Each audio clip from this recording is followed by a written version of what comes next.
Hello, this is Donna. Welcome to You Were Designed for Greatness. This is I forgot. I guess we'll cut that part out now that I just said that. And so we are so happy you're here. This is episode 75. I remembered now. And we are happy that you're with us today. I have Mehreen with me today, and she is going to be sharing some of her story. Say hello to everyone. Hello, everyone. Thank you for having me today, Donna. You are very welcome. I've been looking forward to this conversation. So where are you in the world? Where in the world am I? I'm in Atlanta, and I feel like I'm all over the world with being on Zoom. I can Yes, be with anyone, anywhere. I But agree. but just We're in reside here Atlanta. in Alpharetta, Okay, a little north of Atlanta. awesome. Are And you so familiar with the place? I am a little bit familiar with Atlanta. My brother lives outside of it, but I don't know all the suburbs either of it. So, and I am in Grand Rapids, and I'm sure we have different temperatures. Yes, Michigan. It's nice and chilly over there. Yeah, it's supposed to get warm this week, but not the same as Atlanta. My parents are in Alabama, so it's a little bit warmer. And So humid. tell us about you. So about me, let's see. Who am I? I'm a wife. I'm a mother. I'm a business owner. I'm a consultant. I can be an event planner if I need to be. I'm a podcaster. So what we are women of many hats, right? So do all the things. So by day, I am a consultant for Kraft Heinz. Been doing that for 16 years. I also have a coaching business, Goal Set Coach, that I'm working with, these female entrepreneurs such as you that are scaling really, really fast in this online industry and how to manage their life, right? When we're working from home and managing a remote team, how do you manage it all and really keep your sanity and not let it dwell into your personal life? So that's what I do. I have my two daughters, they're teenagers. I married my college sweetheart. So it's been 20 going on close to 21 years now. So yeah, it's a little bit about me. Awesome. Where did you grow up? So I grew up actually in Arkansas. So my family is actually from Pakistan. They came in the 70s. And I grew up in Arkansas, a little place called Fort Smith. I also graduated from there before we moved here to Atlanta about 10 years ago. So I'm so glad we did. I love it here. Arkansas is great, but I really like Atlanta and all the diversity here. Awesome. So do you have an ideal family? Just everything was perfect? Is everything perfect? Did you have an ideal family growing up? Not so much, Donna. So, I mean, what is ideal anymore? Yes, that's true. What is ideal anymore? And if anybody says it's all perfect, I say BS. I think I know a lot of people now that everybody's got something going on. And so, my story is that my mother, growing up, my mother was bipolar schizoaffective. And my parents divorced at a young age, when I was at a young age of 8, and the eldest of three of us, my two other siblings. And so it was not realizing it at the time, but you fast forward 20, 30 years and you're like, that was really tough. Yeah. That was not normal, Right. So, but yeah, that's where it started from. So how have you noticed that that's affected you? Yeah. How has it affected me? Affects me every single day. It affects of who I am today. It affects the way I parent, the way I communicate, the encounters that I have, right? Who I attract, all the things. So I'll tell you a little bit of a background of, what it was like. Maybe that'll give the audience also an idea of what it was like. Growing up in my mother's, with my parents being immigrants, right? Let's start there. My parents being immigrants already is a environment that's a little different than what we're used to, or for someone who's immigrant growing up in the US would already encounter. But on top of that, with my mother having bipolar schizoaffective and not knowing at this point, not knowing that that's what's going on, what it looked like was my mother unable to get out of bed, or my mother having irrational reactions to situations, to anger, or things not going her way. Quite childlike, but having tantrums. Now that I think about it, it was kind of like tantrums.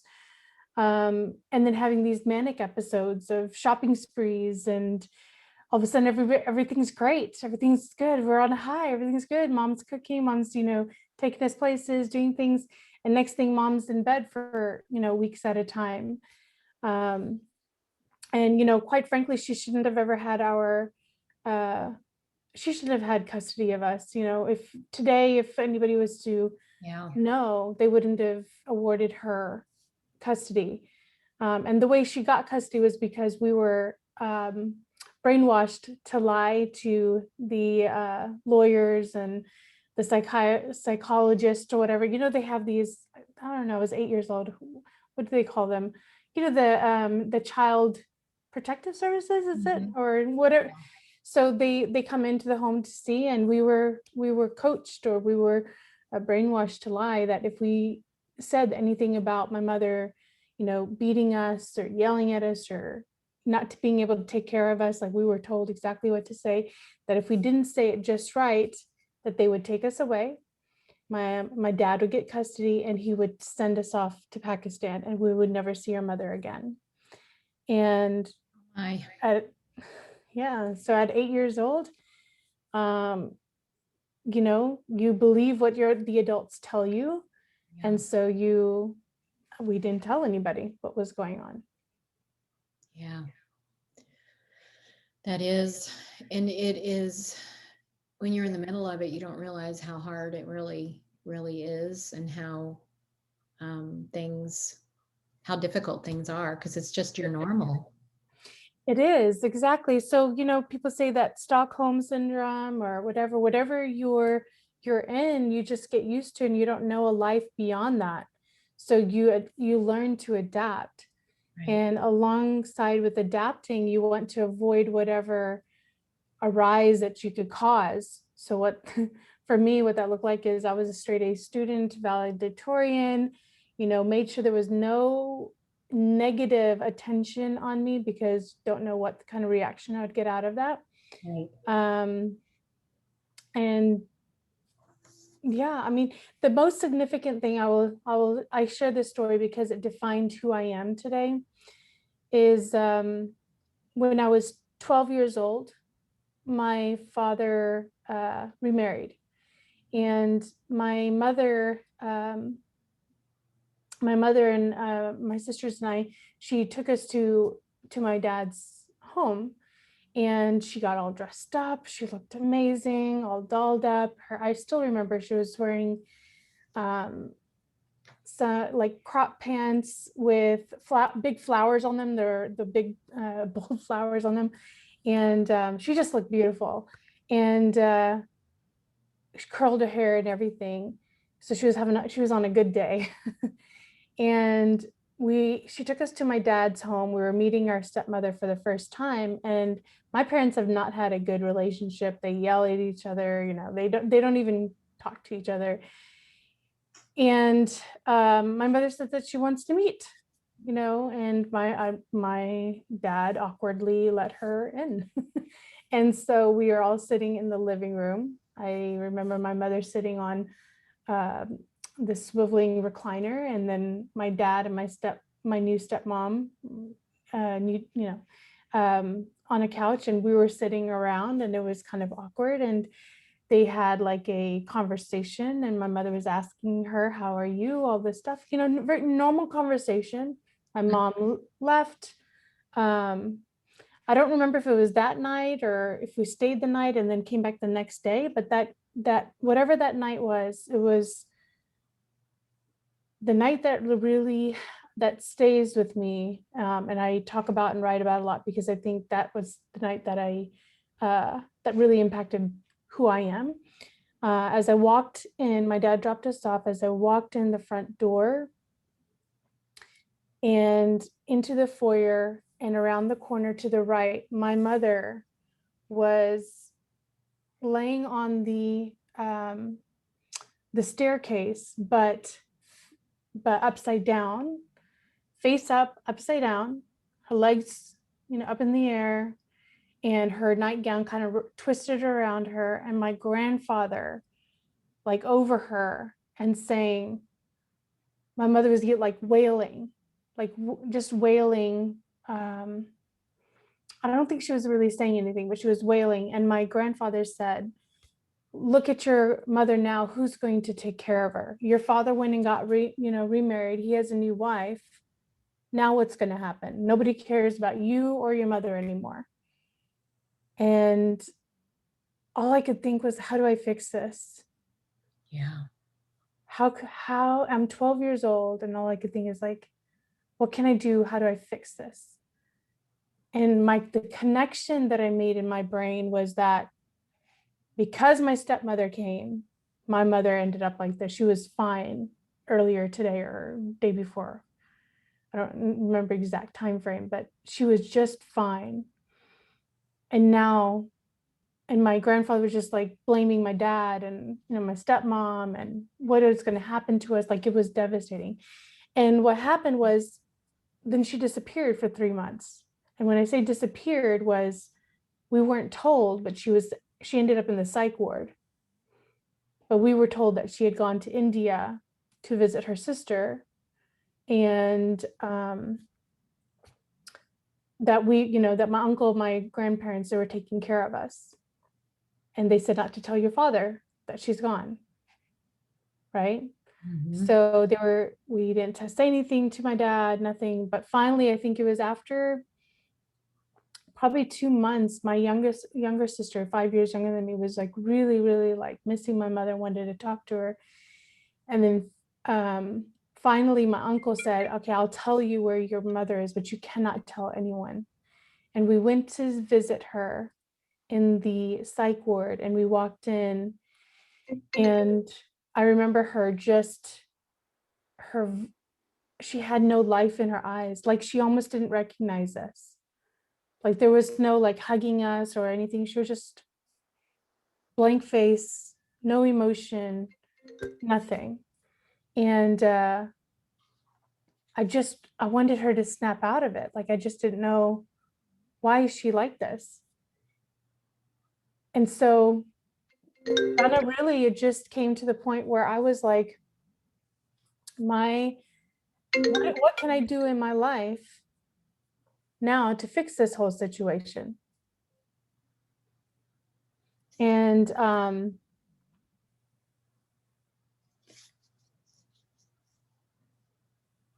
I just knew that at that point I would never rely on anybody. Yeah. Independent. I would take care of my own self. I would not ever let myself be in the situation my mother was in. And I ended up becoming a high achiever. Yeah. Taking care of everyone. Don't allow other people to take care of me, because then that means they have control over me. So I'm controlling my life so I don't lose control like my mother did, or let anybody allow me to lose control. Oh my goodness.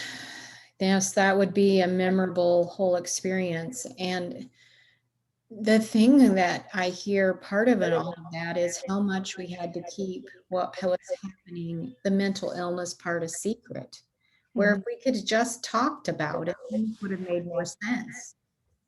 Yeah. My mom passed away in 2012. She was 55. And my sisters and I started to open up and talk about it. We started a nonprofit called SEMA. My mother's name was SEMA. We acronymed it for Support, Embrace, Empower Mental Health Advocacy. Mm-hmm. And we started telling our story, and people who knew us from when we were young and from the school we were in like teachers and even classmates or whatever would reach out. They were like, we had no idea that like that was the whole idea. You weren't supposed to know. That's right. And they were like, but you guys acted like you guys were, perfect and fine. I was like, exactly. So what I learned through, and I had to go through a lot of therapy after my mom died. Yeah. The way I survived it all is I kind of blocked it out. I blocked out all of the things. And then when my mom died, maybe 2-3 weeks later, I went into PTSD, which now I know is PTSD. I was in shock.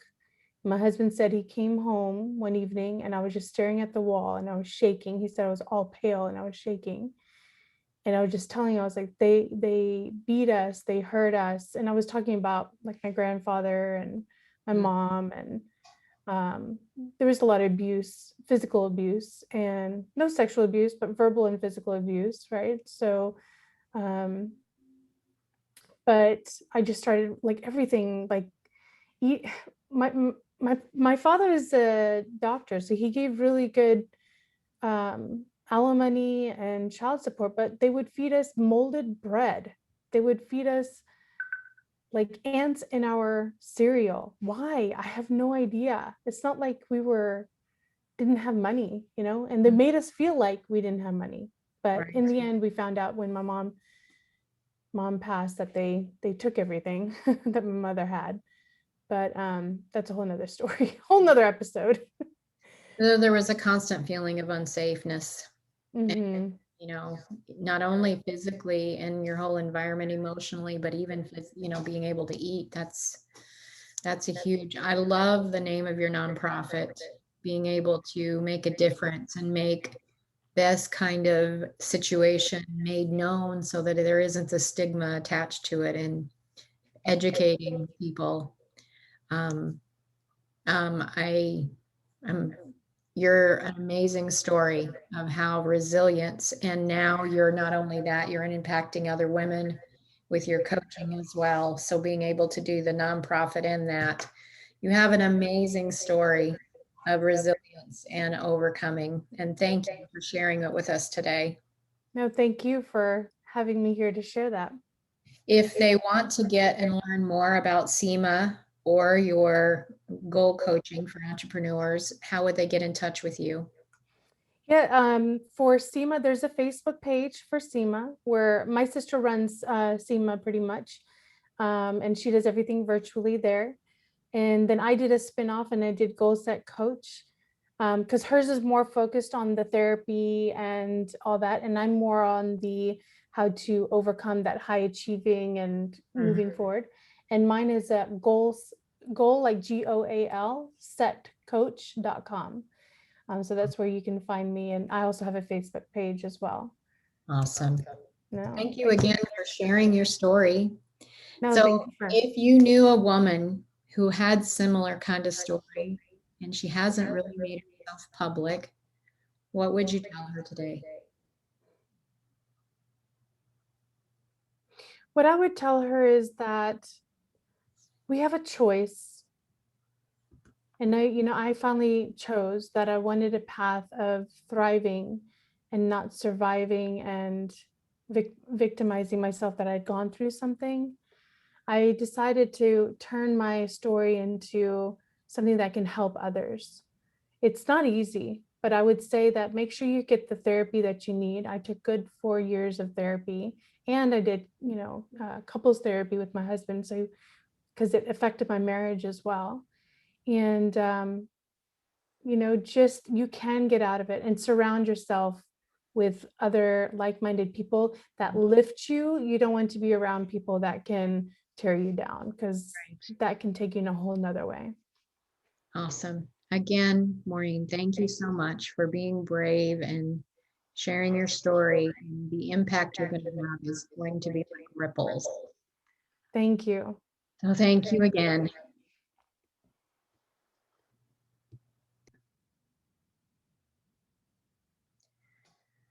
Maureen has an amazing story, and I know she is not alone. There is a lot of men and women, children who have faced similar circumstances. As a life mastery coach, my primary goal is to help women rise above a painful past so they can live the life they've always dreamed. If you would like some support and figure a first step to be able to move toward a life you would love, you could schedule a consultation with me, and it could be a first step, just a baby step. So you can visit my website at iVibrantLiving.com. I would love to be an assistance to you. And until the next time, please share and give reviews on this podcast so that we can reach more amazing women. Until next time, have a wonderful day. Bye for now.